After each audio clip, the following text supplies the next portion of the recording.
said, I am not pro-China, I am pro-Philippines. But I'm not Makapili. He labeled several people as being Makapili. And ako po'y apo ng isang guerrilla. If you're going to look at those personalities na in-interview ng Global Times, you're going to doubt what is the objective, why such personalities are being interviewed. Sir, you tagged me. That's why I stopped following you. And that was, sir, Mr. Chairman, that is one interview. I received invites for interviews, whether political, whether campaigns. Ayun po yung isang Commodore, tinawag po niya ako na traitor. Nang hindi po niya tiningnan yung konteksto ng pinag-uusapan. May I request, Mr. Chair, that the Commodore sit in front or near us because there is still a vacant seat here. I just merely restated the statement of President Bongbong Marcos Kaya nga, when he you are now delivered it to SONA. Kaya mo lang nilabas yan after I said that there is no such thing as West Philippine Sea, but that is in context of the fact that it is not yet registered. Kaya nga po ang Congress gumawa para tulungan po kayo. Okay, sa ngayon po, sa tagal na po ng proseso, yun po yung dapat ninyong palaging gagawin. Ang sinasabi natin dito, kagaya ng nire-request ng CICC, let us educate our people sapagkat ang alam ng mga tao, lahat tayo, ang alam natin, nakarehistro na. Ang sinasabi ko, hindi pa po nakarehistro. Dadagan, Balita News Update. Sa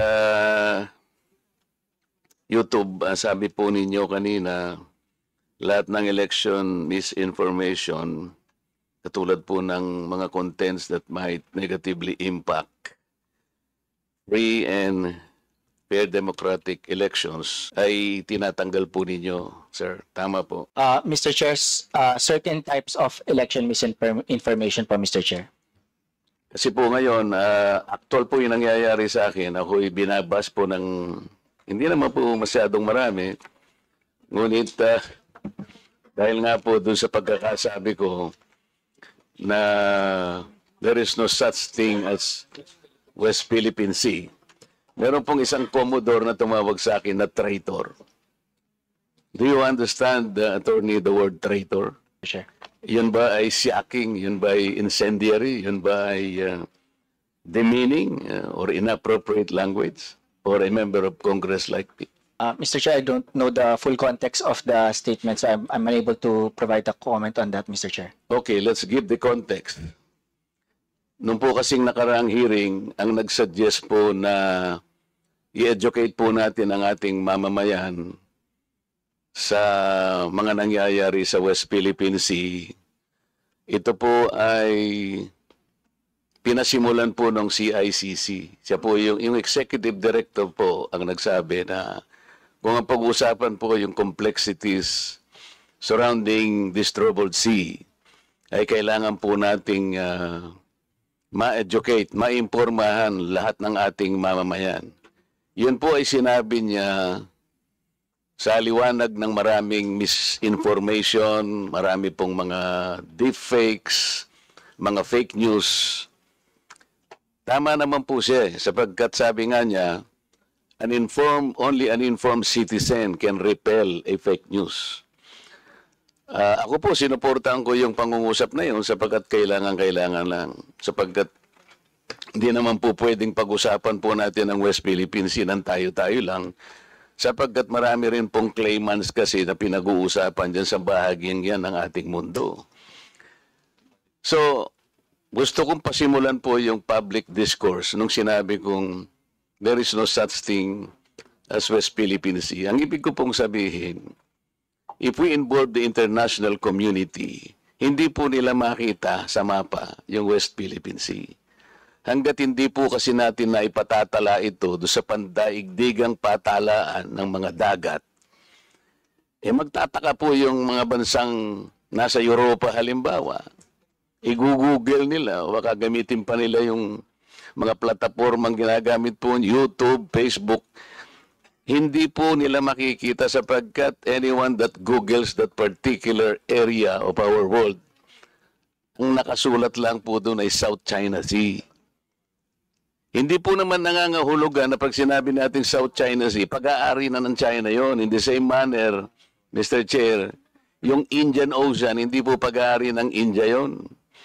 Yung Gulf of Mexico, Mr. Chair, hindi rin pag-aari ng Mexico. Ang ibig sabihin, gusto po nating iklaro lahat sapagkat ayaw nating payagan na magkakaroon ng misconception, miscommunication. Ang West Philippines Sea, tayo po ang kumilalang. Tayo lamang po. Kung tayo lang naman po rito at wala na po tayong kasamang ibang bansa, okay na po sana yon. Hindi po pwede yung ganun sapagkat lalo na ngayon, pinag-uusapan nga po yung panig ng mundo na yan, ayaw nating masabi man lang ng ibang bansa, ano ba yung pinagkakaguluhan na ito? Bakit hindi namin makita yung West Philippines Sea? Kasi hindi nga po nakatala. Ang patalaan po, Mr. Chair, yung tinatawag lang International Hydrographic Organization. Ngayon po, yung isang Commodore, tinawag po niya ako na traitor. Nang hindi po niya tiningnan yung konteksto ng pinag-uusapan. Bakit po hindi nyo ipaliwanag sa buong mundo na pinatatala na natin yung West Philippine Sea pero hindi natin maitala-tala? Matagal na pong panahon na pilit nating ipatala, hindi pa po na ipatatala. Kaya sa ngayon, hindi po nire-recognize. Tayo lamang po yon. Mr. Chair, yun pong sinasabi nating West Philippine Sea, ito po yung bahagi ng ating exclusive economic zone. Atin po yun, for the record, kinakailangan pong malaman ng lahat. Atin po yun, kahit anong mangyari, we will fight anybody to the last drop of our blood. Atin yun. Yun ang ating exclusive economic zone. May pangalan o walang pangalan, atin yun. Pero yung isang Commodore na masyadong emotional, tinawag niya akong traitor, Mr. Chair, nang hindi po niya naiintindihan ang pinanggalingan ng pinag-uusapan dito. Pwede po ba tayong gumawa ng kalye, tayo-tayo lang, nang hindi natin ipatatala sa barangay o kaya sa munisipyo? Pagkat pumunta ron si Honorable Barber Seme, sakay ng isang tricycle. At iwi-wish niya yon. Sapagkat ang gumawa lang doon ay si Congressman Paduan o sarili niya lang. Hindi niya makikita yun, maliligaw yung tao. Yun ang ibig ko po sabihin. Ilagay po natin sa konteksto ng pangmundong pag-uusap ito. Hindi po tayo nag-iisang bansa lang sa daigdig. Yun po yung ibig ko sabihin. Ngayon, kung mag-google po, o kung magbablog po yung mga ibang mga tao at ipipilit nila na si Congressman Marcoleta, maka-China pala ito.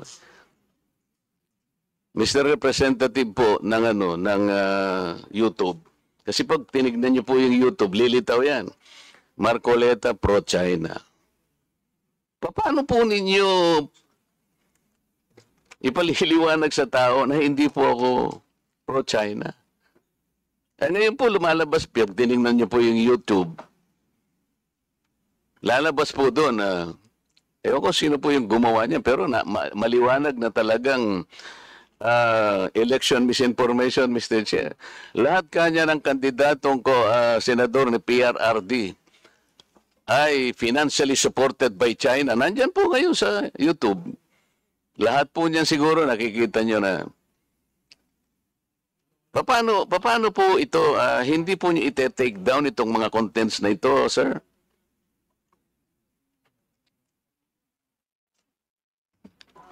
So kung meron pong magre-report nung content, i-assess po yung content against sa mga polisiya po. At, makikita po ninyo doon, sir, na I was called a traitor at yung statement ko raw is a disservice to the nation. It came from no less than the spokesman of the Philippine Coast Guard.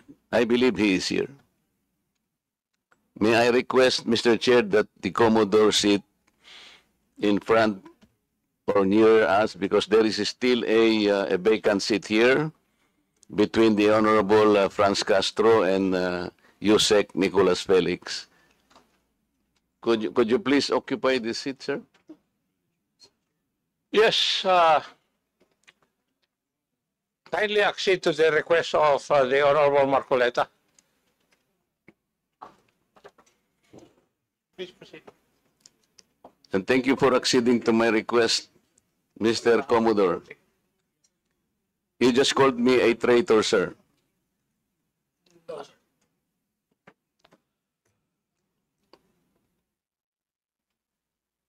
Nasa Facebook po, nasa social media. Mr. Chair, with your permission. Butit inulit mo, Commodore.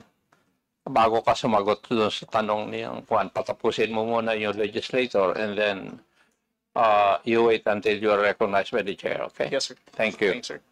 Please proceed. You said that you did not say that I am a traitor, but it is in the social media.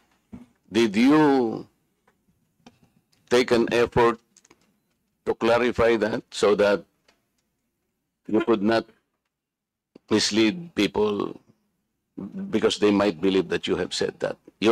It is only now that you are disowning this statement. Mr. Chair. Mr. Chair. Yes, sir. To the Honorable Marcoleta, sir. Let's put it on record. I did not use the word traitor in describing your statement that the West Philippine Sea ay kathang-isip lamang po. Let me read my post on X. I stand by the statement of President Bongbong Marcos when he said ang West Philippine Sea ay hindi kathang-isip natin lamang.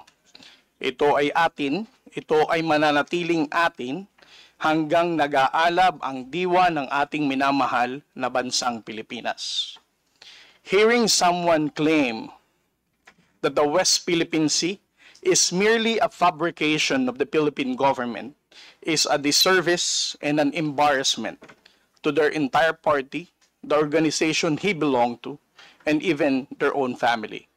How can the one face the younger generations today and tell them that our exclusive economic zone to the west of our archipelago is non-existent, effectively giving up the fight to assert their rights as Filipinos in the West Philippine Sea? Mr. Chair, sinabi ko ba na katang-isip ang West Philippine Sea? I cannot recall, Mr. Chair. Hindi, kasi ang salita mo dyan, merong nagsabing katang-isip. Sinabi ko ba na katang-isip ang West Philippine Sea? I said I stand by the statement of the President. I did not mention you said it, sir. Meron kang katang-isip na sinabi dyan eh. To whom are you referring that? No, sir. The katang-isip phrase was the President's statement during his SONA. I just merely restated the statement of President Bongbong Marcos Kaya nga, when he you are now, delivered it to SONA. kaya mo lang nilabas yan after I said that there is no such thing as West Philippine Sea. But that is in context of the fact that it is not yet registered in the International Hydrographic Organization. Alam mo, Commodore, ang procedure. Tama. Mr. Chair, No, you have to answer, Mr. Chair. Alam mo yung procedure kung paano maitatala, kung paano natin papangalanan ang isang karagatan na tayo ang may-ari. You know the procedures, right? with respect to the 19th Congress who passed You the have Republic to Act answer my question, Mr. 12064, Chair. the Philippine Maritime Zones Act, sir, the West. Kindly repeat your question. You know, Commodore, the procedures on how we can register the name of a maritime area that we control or that we believe it is ours. You know the procedures on how Yes, to sir. register. Okay. So, ano na po ba, nakarehistro na po ba, nairehistro na po ba natin yung West Philippine Sea? Sir, with regard to your question, there must be a legislation and then submit it to the international. Oo nga, meron na po Hydrographic tayong Organization. legislation. Yes, As a sir. matter of fact, nagagawa na po yung Congress. Kailangan po talaga yon. Yes, sir. Nagpasimula tayo sa administrative order, pero kulang yon. Kaya nga po ang Congress gumawa para tulungan po kayo.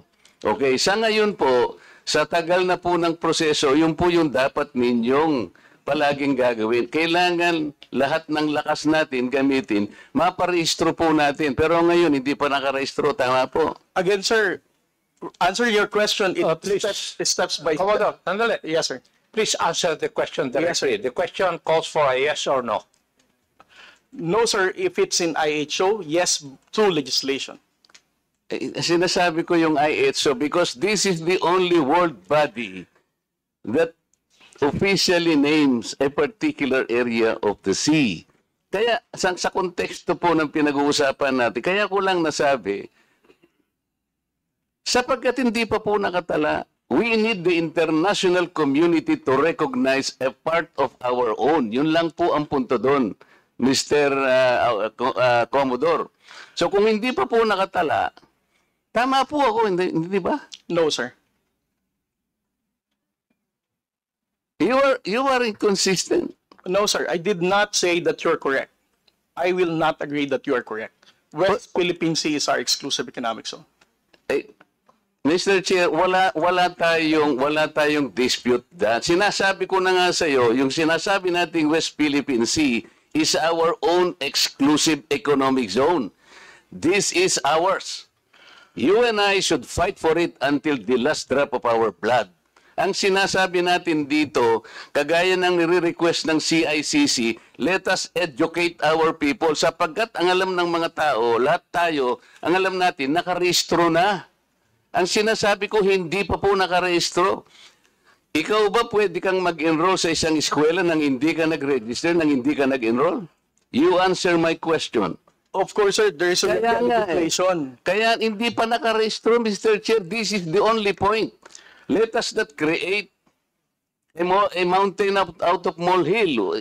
Bigla mong sasabihin, in response to what I said, tathang isip, o blah, blah, blah, at lumabas sa traitor. Hindi ka man lang gumawa ng effort, for example, na I did not say that. Ngayon mo lang sinasabi. But you know, people are bashing me. I am pro-China. When is the last time or the first time that I am pro-China? Again, Mr. Chair, I never said that you are a traitor. That is clearly posted on my Twitter Pero account. hindi ka po nagbigay ng paliwanag na sinabi mo sana doon sa social media din. Bakit nyo ina-ascribe sa akin na sinabi ko na traitor si Kong Marcoleta? I did not say that. It is only now that you are explaining na wala kang sinabi. But kumalat na sa social media, kaya nga tayo nandito. These are the excesses and the abusiveness of social media, Mr. Chair. Nangyari na. Kahit na ilang libong mag-explain ka dito, yung tao narinig na nila na ikaw ang nagsabi because meron ka pang litrato dun eh. Mr. Chair, No. nobody has ever asked me whether you are a traitor. This was only the first time that I was asked whether you are a traitor or not. You are not even aware na sa social media sumabog yun? Nandun yung litrato mo and the claim that I am a traitor. Ngayon ka lang nagpapaliwanag na I am not a traitor. Pero nangyari na yon. Mr. Chair, I don't think that I'm under in any obligation to respond to all those social media Mr. posts Chair, by bloggers, now social media influencers to tell them that Mr. they're Chair, wrong. Siya muna. sabi niya wala siyang obligation. Finish your statement. Yes, sir. Mr. Chair, Honorable Marcoleta, sir, I think I'm no under obligation to tell all the social media influencers, to bloggers, defend your name, tell them that you are not a traitor. Again, I did not mention that you are a traitor. It's not, those words did not come from me. Why would I go to the extent of defending you and you are running for Senate?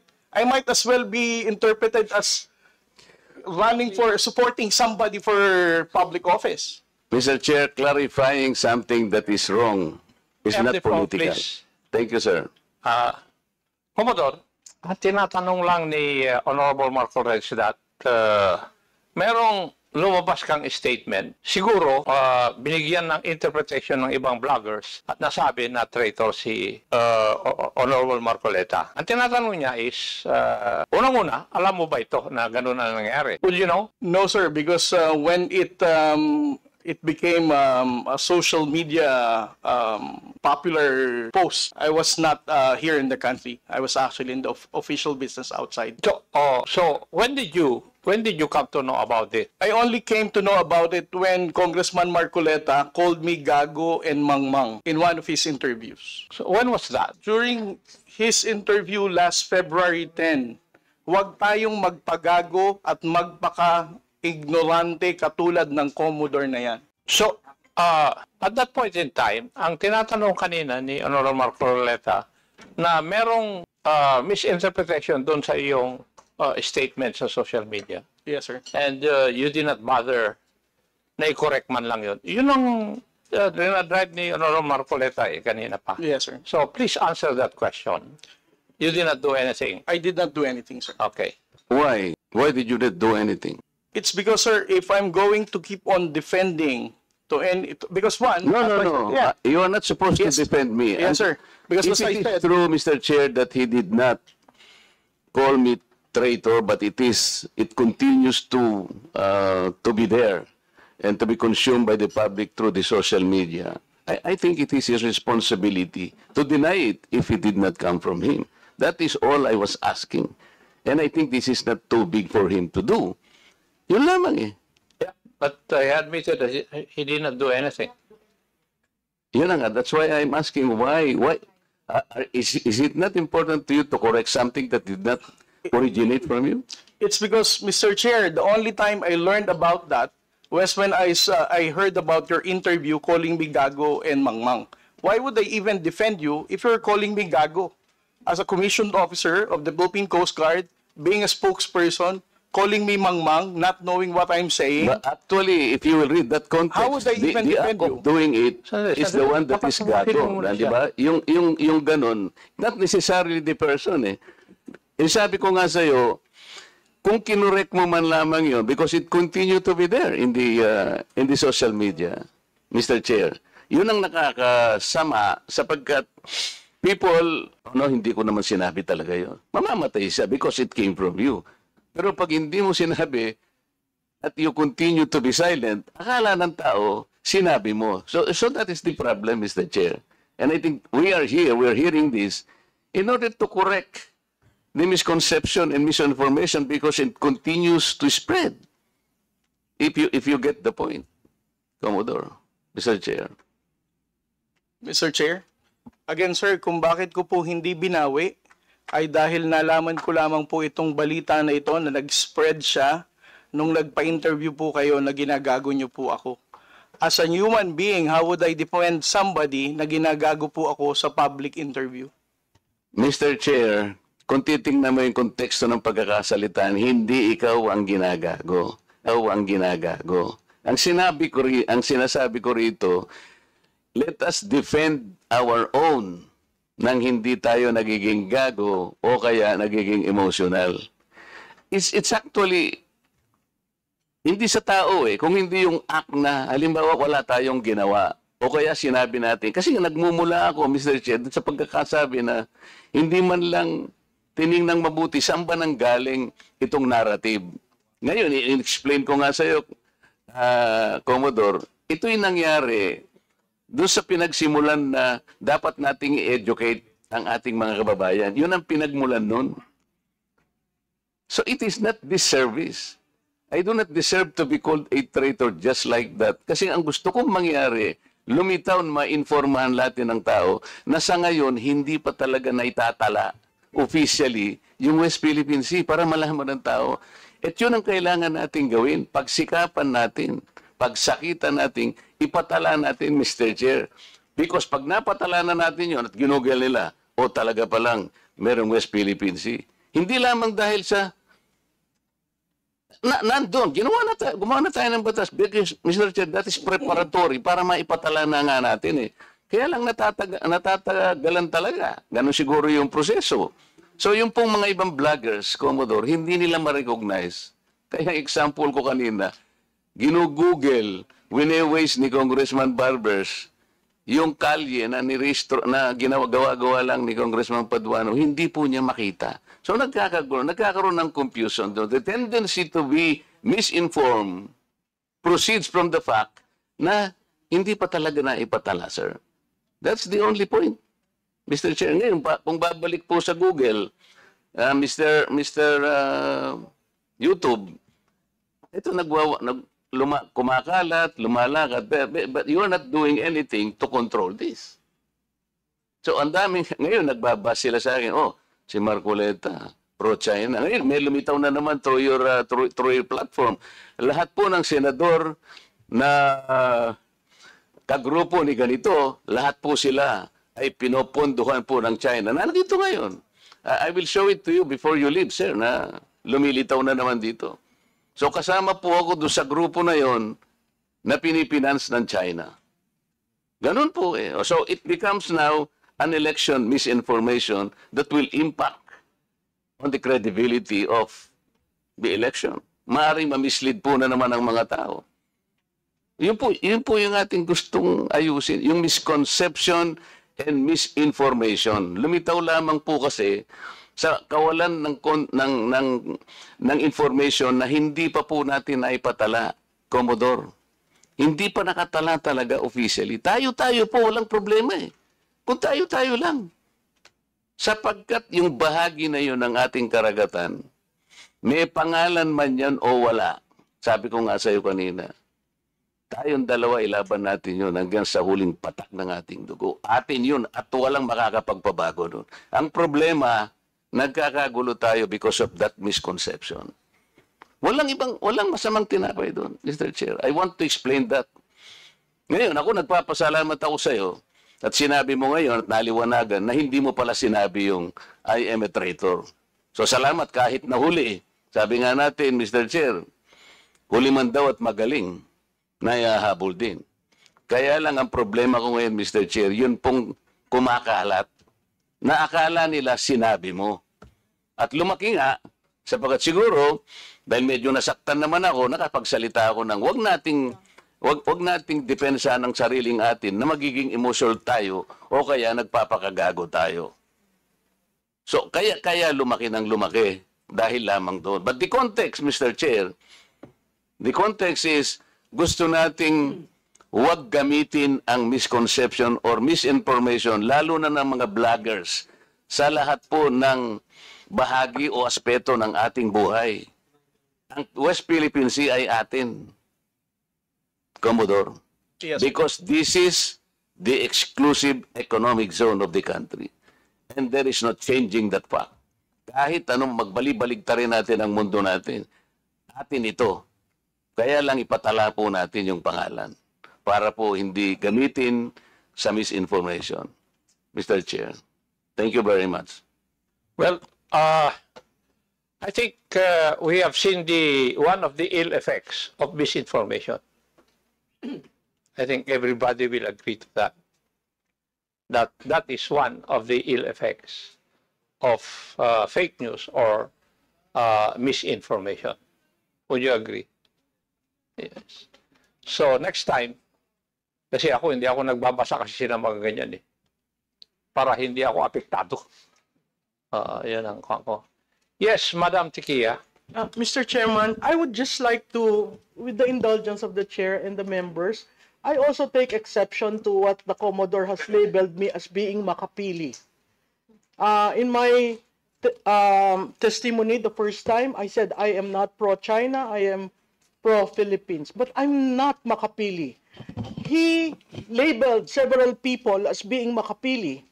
And ako po'y apo ng isang guerrilla. So I took offense on that and I stopped following him. Ang nangyayari ho kasi reverse ngayon eh. Pag ang tao nasa gobyerno, nililabel ka as being makapili, just like that. And you know the reason, Mr. Chairman, why he called me makapili? I had an interview with a Chinese journalist. That doesn't make me makapili. That doesn't make anyone makapili. So, wag sana po natin dadalhin yung usapan sa kune-question yung katauhan ng tao. That's why I never followed him. I used to follow him. I used to question him. But after labeling me as makapili, na hindi po, alam ng karamihan ng kaibigan ko, ako nag-decide na sana ako sa ibang bansa pero umuwi ako. Pero for a man in uniform to call me makapili, that's insulting. Yun lang, sir. Any statement, Commodore? Yes, sir. The Global Times is a known propagandist of the Chinese government. If you're going to look at those personalities na in-interview ng Global Times, you're going to doubt what is the objective, why such personalities are being interviewed. If you're going to look at the posts of those people who were interviewed and who gave comments about our fight in the West Philippine Sea, I think that's where I'm getting that kind of assertion. Again, this is just an opinion, but those opinion is guarded on what I have seen so far in their social media posting about how they reacted on our responses in the West Philippine Sea, about how they downplayed the level of aggression that the armed forces of the Philippines and the Philippine Coast Guard is experiencing in the West Philippine Sea, not to mention the abuses of the Chinese Coast Guard against the Filipino fishermen in Bajo de Masinloc. I am not labeling anybody as makapili unless you're going to support and toe the line for our fight in the West Philippine Sea. Ang laban po natin sa West Philippine Sea requires amplification of truth and factual narrative. Let us not distort the messaging of the Philippine government. Ang laban po ng West Philippine Sea, hindi lamang po ito laban ni Pangulong Bongbong Marcos. Laban po nating lahat ito bilang Pilipino. I agree with you, but that doesn't give you the right to label people unless you have concrete pieces of evidence. When you label people wrongly, they are committing a crime. Would you agree with that, Commodore? Yes, sir. I definitely agree. And that's why I'm looking into my social media whether I clearly identified Miss Maluti Kia as a makipili. Sir, you tagged me. That's why I stopped following you. And that was, sir, Mr. Chairman, that is one interview. I received invites for interviews, whether political, whether campaigns, and that is one. How can you label me without knowing me first? That's my point. Being makapili in your time, in the time of my grandfather, and this time, it's something that we hold dear. We do not want to be labeled makapili.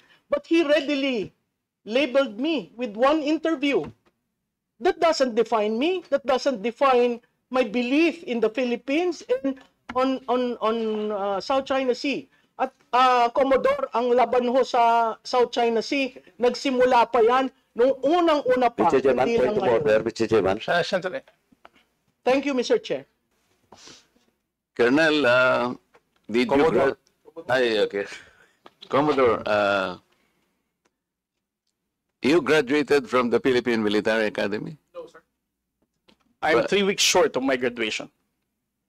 Would you like to say, or you would like to explain why you did not succeed in graduating from that great military academy? Yes, Mr. Chair. As what the chairman, General Acob, knows, we have the honor code among the Cadet Corps Armed Forces of the Philippines.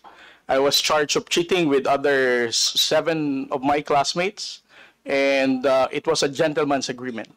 If you violate the honor code, you formally file your resignation, and then you just leave, sign the clearance, and get out of the Philippine Military Academy. And that's 3 weeks before my graduation, sir. I never insisted because I respect the honor code. But did you violate the honor code? Yes, sir, we did. That's why I resigned for the good of the service. Okay, but that's not my question.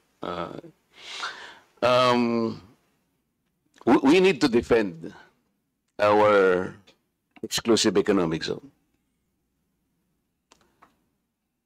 with all our might and with all our life, because it is ours. Hindi lamang yung EEZ, merong continental shelf, territorial sea and all this. These are maritime rights, which even the UN Convention of the Laws recognizes.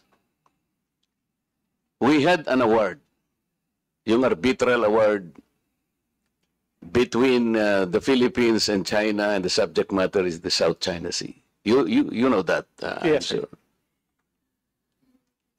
in that particular award,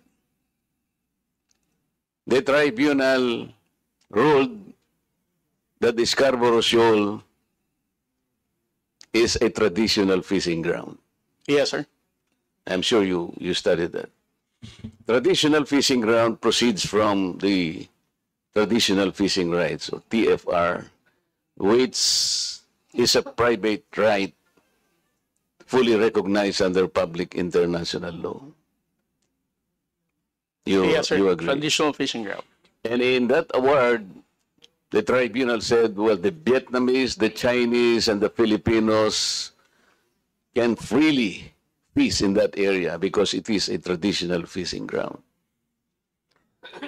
Mr. Chair, I think the good Commodore and the rest of the agency that is bound to protect our fishermen could have started along that line. Because a traditional fishing right is a private vested right. It does not concern territory. Sa aking palagay, Mr. Chair, mas maging magandang simula yun. Let's talk to China. And I believe China will recognize the traditional fishing right. Because in the year 2000, I will remember that they had an agreement with Vietnam in the Gulf of Tonkin. If you will study that. Nagkaroon sila ng agreement and they divided that fishing ground among themselves. Something that we can also do para hindi tayo nagkakaroon ng girian. Pinag-uusapan lang naman dyan are the living resources in this particular area. Bakit hindi po natin binibigyan ng emphasis? Why don't we initiate something positive along that line? We had that tribunal ruling. Sabi niya, it is a traditional fishing ground. Bakit hindi natin sila kausapin on that basis? Marami tayong jurisprudence, international jurisprudence. In 1974, pag-aralan po ninyo, Mr. Chair, yung mga maritime cases that was ruled by the tribunal. Yung case ng Federal Republic of Germany against parang Holland, and also Great Britain against Holland. Yung alam po ninyo, yung ruling is the same. Kahit siya yung merong reference doon sa sea na yon, it cannot exclude the rights of the other coastal areas to fish sapagkat they invoke the traditional fishing right. I am asking, Mr. Chair, why no initiative has been taken along that line? Mr. Chair. Yes, sir. To Honorable Marcoleta, it's beyond my pay grade to explain why our strategy is not in alignment with that fishery agreement in Bajo de Masinloc. And it's also worth mentioning that the Philippine Maritime Zones Act highlighted that Bajo de Masinloc and its territorial seas, we have sovereignty and sovereign rights over these waters. So on our level, in the Philippine Coast Guard, we cannot go against to the enacted law of the Congress, much more to the national security and foreign policy direction of the President. I am not saying that it is within your pay grade to discuss it with the Republic of China. What I'm saying is maybe because you are a member of the Philippine Coast Guard, you could have talked to the other agencies of government higher than you that we could be initiating this along this line. Because we can take advantage of that particular tribunal's decision. Hindi ba? Pwede naman natin gamitin yun eh. Sabi ko nga sa'yo, ang daming cases, maritime cases, disputes ruled by the same tribunal. Oh, ito. Gamitin natin because they are all involved traditional fishing rights. Eh, yung arbitral award natin, eh, sinabi nga that the Scarborough Shoal is a traditional fishing ground. So sinasabi ko lang, pwede tayong mag-initiate along this line because we are backed up by the award. And another, Mr. Chair, have you read the entirety of the UNCLOS? Not the entirety, sir. I won't pretend that I have. Even if I read, I'm not a lawyer. I have a PhD in international relations, but I'm not a legal person. So I won't claim that I fully comprehended the contents of the entire UNCLOS. Understood. Okay, so what about the aspect of that particular UNCLOS document that relates to the particular maritime area that is now called South China Sea? The South China Sea is a semi-enclosed sea. Did you find in the UNCLOS the significance of a semi-enclosed sea? I think it is under Article 123 of the UNCLOS. Kung tinatanong ko lang, sir, kung nabasa mo lang. Mr. Chair, I'm not the proper resource person to respond to this kind of question, sir. Thank you, Mr. Chair, because I am raising that particular issue because if the most responsible agency will look at it, there is a connection on how we should approach the entire problem because the entire South China Sea is a troubled sea. Kaya dapat inaaral natin, saan kaya tayo magsisimula? Ano kaya ang magiging basihan sana natin to approach this issue? Because if you will look into the definition of a semi-enclosed sea, which is under Article 123, makikita natin doon, Mr. Chair, na yung palang mga coastal states. Kasi tingnan po ninyo, imagine it, on the north, nandun po yung China, on the east, nandyan ang Philippines, on the west, nandyan ang Vietnam, southern part, nandyan ang Malaysia. Kaya, at meron din Taiwan on the north. Kaya tinawag po siya sa UNCLOS, Mr. Chair, na semi-enclosed sea. What is the significance of the semi-enclosed sea? Sinasabi po ron, pagka po yung body of water is a semi-enclosed sea, lahat po ng coastal states has the responsibility to coordinate, to cooperate in the exploration, the research, development of that area. We can utilize that as the cornerstone of our defense na. Oh, sinasabi pala rito, dapat cooperative ang approach. Hindi sa'yo yan. Kasi even in the description of the sea, tayo-tayo dapat nagko-cooperate. So, sinasabi ko lang ito, Mr. Chair, because of the complications and the complexities of the South China Sea. Kaya po, kahit na konti lang ang panahon, gusto kong makakontribute na ito po ang dapat nating pagsikapang aralin. So maraming salamat po, Mr. Chair, sa inyong pasensya sa akin na medyo nagtagal para ipaliwanag lang ng konti, alang-alang po sa pagkaunawa nating lahat. Thank you, sir. Pakinggan nyo ang sigaw ng bayan. Sa harap ng panlilinlang kami lumalaban. Di namin malilimutan, di namin tatanggapin ang kasaysayan ng huhusga sa inyo. Tandaan nyo yan! 215, dagdagan mo pa mga traidor sa mandato ng bayan. Iniluklok ng 32 milyon. Pero anong ginawa? Impeachment na walang basehan, isang panloloko. Halata habang gutom ang Pilipino, presyo'y walang kontrol, kawalan ng trabaho, ospital ay kulang. Pero inuunan nyo ang manira at mamulitika, mga mukhang salapi, di tunay na lingkod bayan. Maninilang Pilipino, tandaan nyo yan, oras nyo'y darating, may hangganan ang lahat. Sa balota kayo'y babagsak, wala nang babalikan. Maniningil ang Pilipino at kayo'y magbabayad. Alam naming laro nyo, klaro ang motibo, kapangyarihan hindi serbisyo, ganyan kayo diba? Totoo tiwala ng bayan, tinapon sa putikan dahil gusto nyong kontrolin ng gobyerno sa inyong kamay. Duterte ang pangalan, kinatatakutan nyo kaya kahit walang sala gusto nyong pabagsakin, pero mali ang kalaban nyo, mali ang inaapi nyo, dahil kasama niya ang bayan, hindi kayo ang panalo. Maniningil ang Pilipino, tandaan nyo yan. yan, oras nyo'y darating, may hangganan ang lahat. Sa balota kayo'y babagsak, wala nang babalikan. Maniningil lang Pilipino at kayo'y magbabayad. Babangon ng masa, lalaban ang bayan, katarungan ang sigaw, hustisya ang alon. Hindi kami tatahimik, hindi kami papayag. Ang kapangyarihan ay sa taong bayan, hindi sa mga gahaman. Bantay sarado ang pangalan nyo sa listahan, di malilimutan sa susunod na halalan. Kayo ang nagbenta sa aming boto't pag-asa, ngayon kami naman ang huhusga sa inyong pagkatao. Huwag nyo kaming lokohin, tapos na ang panlilin lang, isang maling hakbang at kayo'y malalaglag. Kayo ang nagtagda ng sarili nyong kapalaran, sa kamay ng taong bayan kayo'y mapaparusahan.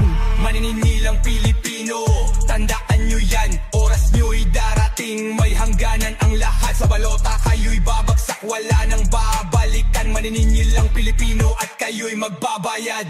Kasaysayan ng huhusga, pangalan nyo'y nakatala na bilang mga traidor sa tiwala ng bayan. Pilipinas ay di bulag, di pingi, di pipi.